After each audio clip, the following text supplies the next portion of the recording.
Tak, dobrý den. Dneska budeme rozdělovat peníze do obálek.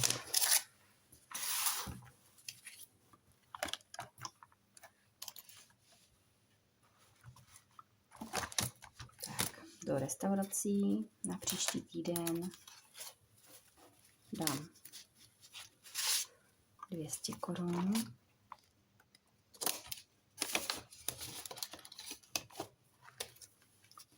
Sebeláska 100. Škola. Tam dáme 300, protože děti půjdou do školy, tak už postupně je potřeba nějaké peníze chystat.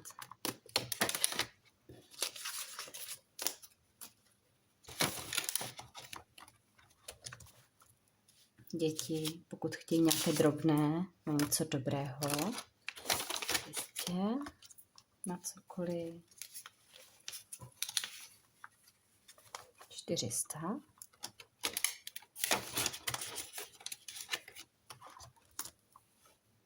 Jídlo. Tak. Tam dáme 1000.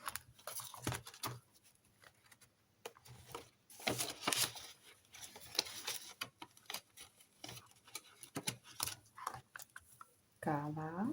Tam dáme 200. Benzín. Tak teď dám tam zatím jenom 200. Protože mám natankováno a něco málo na dárky.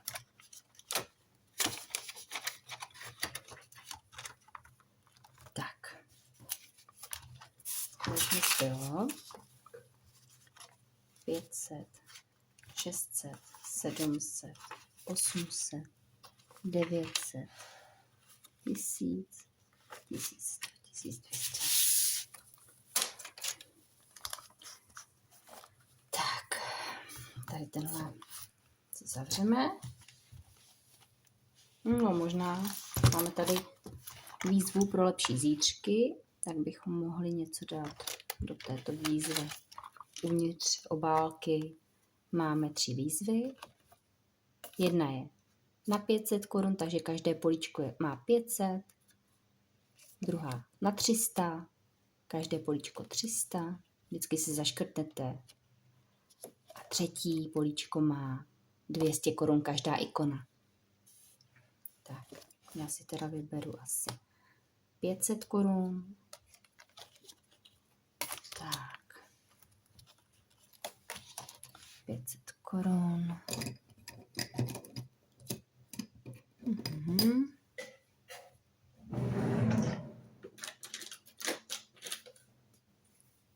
Tak, 500 korun. A tady si zaznačím políčko, a tohle nepíše na to. Tak.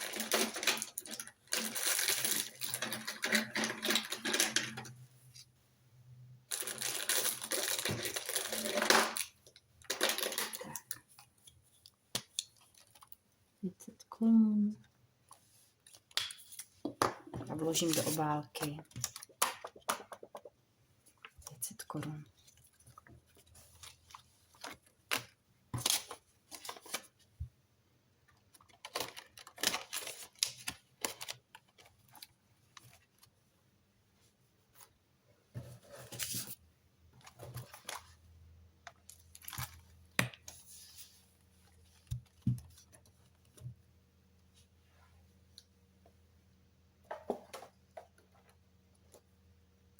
A protože už se budou blížit pomaličku Vánoce, tak já už si dám něco do Vánoc.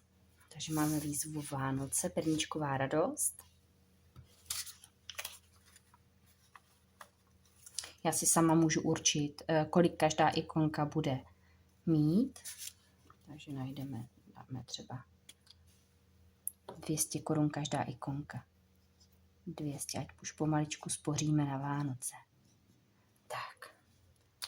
A já mám tady 1, 2, 3, 4. 400. Takže si zaškrtneme 2 perníčky. 2 perníčky máme. Tak. Já si potom založím do pořadače.